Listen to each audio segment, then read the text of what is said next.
Hello' everyone, কি খবৰ আপোনালোকৰ? আশা কৰোঁ সকলো ভালে আছে আৰু মোৰো ভাল। আৰু যিহেতু ঠাণ্ডা বতৰ হয়, খিচিৰি বনাম বুলি ভাবিছোঁ ৰাতিৰ সাঁজৰ কাৰণে। আৰু আজি খিচিৰি বনাব মায়ে, তেতিয়াহ'লে বলক বাৰু ভিডিঅ'টোৰ মাজলৈ।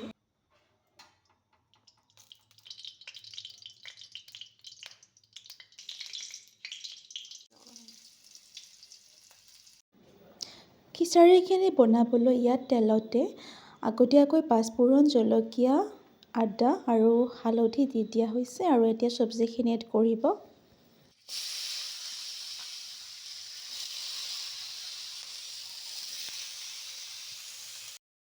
আজি খিচিৰি বনাইছে মায়ে আৰু ইয়াত কেৰাহীখনত চব্জি মানে আলু, বন্ধাকবি, মটৰ, গাজৰ আৰু বিন গোটেইখিনি ভাজি লৈছে একেলগে। আৰু এতিয়া কিছু সময় ভাজি উঠাৰ পিছত ইয়াত সোৱাদ অনুযায়ী নিমখ দি দিব।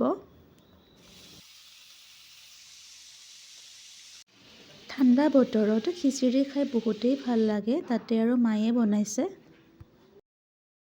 চব্জিখিনি কাঢ়া হোৱালৈকে ভাজি উঠাৰ পিছত ইয়াত মচুৰ দালিখিনি এড কৰি দিছে।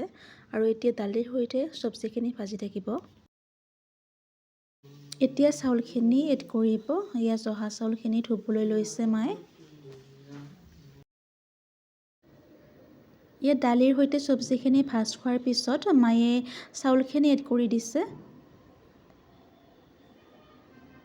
দালি আৰু চাউল সমান সমান হ'ব লাগে খিচিৰি বনাবলৈ বোলে। চাউলৰ সৈতে গোটেইখিনি এতিয়া আকৌ ভাজি থাকিব আৰু ভাজি উঠাৰ পিছত পানী এড কৰিব।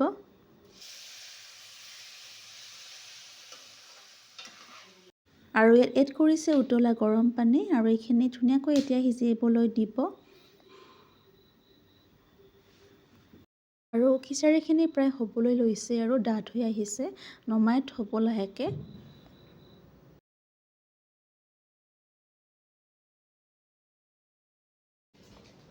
আৰু ইপিনে খিচিৰি ৰেডি হৈয়ে গ'ল। আৰু গৰম গৰম খিচিৰি খোৱাৰ মজাই বেলেগ ঠাণ্ডা দিনত। ভিডিঅ'টো আজি ইমানতে সামৰণি মাৰিছোঁ। আকৌ লগ পাম নেক্সট এটি ভিডিঅ'ত। সকলো ভালে থাকক। বাই।